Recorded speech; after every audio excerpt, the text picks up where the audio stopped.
Can you believe it? The Christmas season is almost over. Christmas is just a few short weeks away, and I've been going 1,000 miles a minute, and I'm sure your life is the same. I've been thinking about you and those around me and all the things that we're engaged in during this time. There's parties to plan and attend, gifts to buy, school plays to go to, so many things that the Christmas season can be really, really hectic and frenzied.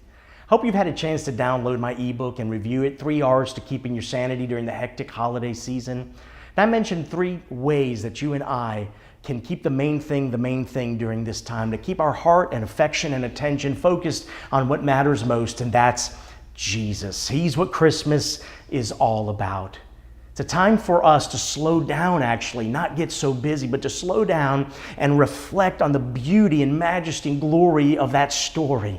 The Christmas story, the greatest story ever, where God came as man, came in the flesh as a little baby to live out this life that we could not live. And he did that to enact his rescue plan of salvation for you and for me. We need to reflect on that. We need to remember. We need to recreate that during this time of Christmas. There's a story in Matthew when the Magi come to visit Jesus, the baby. And it takes some time after his birth, but it says that they traveled to Bethlehem. I don't know if you knew this, but it had been centuries that they've been waiting on the promise of the Messiah.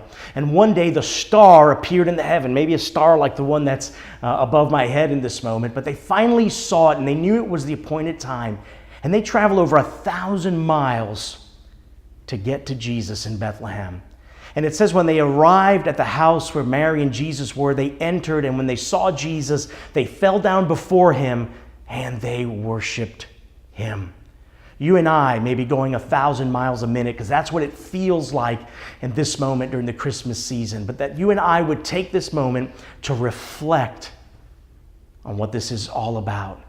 And that our response would be like that of the Magi, that we would see Jesus for who he is, the King, the Rescuer, the Messiah, the glorious one who has come in the flesh for us, and that we would fall down before him and we would worship him. Make sure you take time to reflect during this holiday season on the beauty and wonder, and be captivated once again by the story of Christmas. From one ordinary disciple to another, God bless.